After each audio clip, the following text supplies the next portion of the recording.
lain Pak, di saya dulu diajarkan sama guru saya, ada sebuah hadis ini masyhur ya. Kata Rasulullah sallallahu alaihi wasallam, aulan nasi bi yaumal qiyamah, orang yang paling dekat denganku, paling dekat. Ini bisa kita bayangin nih.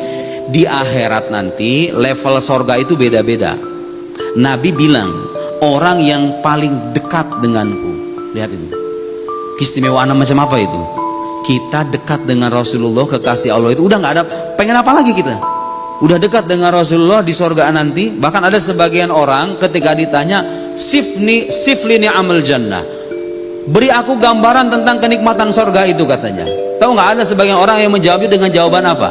Ketika misalnya ditanya bagaimana kenikmatan sorga, kalau kita kan bayangannya bidadari, ada sungai-sungai yang mungkin kita bisa minum, ada sungai yang terbuat sungai khomar, kita bisa bersenang-senang dengan dan seterusnya.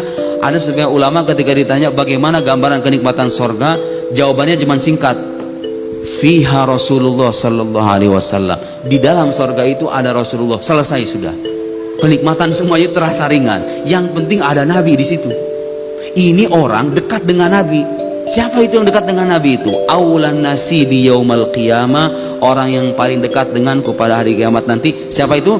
Aktsaruhum alayya sholatan, orang yang paling banyak membaca sholawat kepadaku. Kenapa? Dulu saya nanya kayak gitu sama guru, kenapa itu?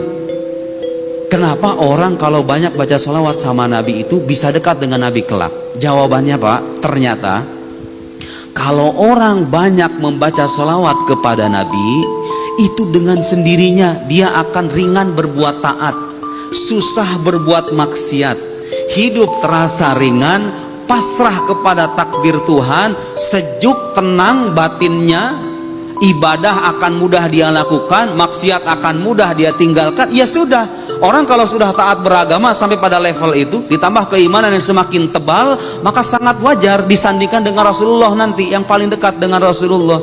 Memang begitu efeknya Pak, sholawat itu. Coba aja Bapak kalau nggak percaya. Saya pernah cobain soalnya. Dulu dikasih tahu sama guru saya, kalau orang banyak membaca sholawat kepada Nabi, kata beliau, cahaya kenabian itu akan terpatri dalam dirinya.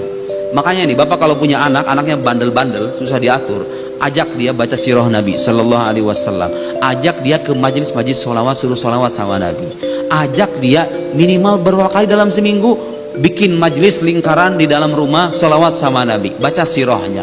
Itu Pak, kalau orang rajin membaca sholawat, cahaya kenabian akan terpatri dalam jiwa, jiwanya akan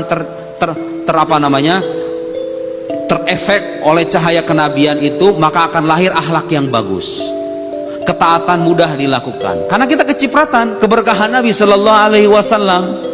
Jadi sangat wajar kalau orang rajin berbuat taat, meninggalkan maksiat, dengan wasilah memperbanyak baca sholawat itu, dia menjadi makhluk yang dekat dengan kekasih Allah Muhammad Sallallahu Alaihi Wasallam.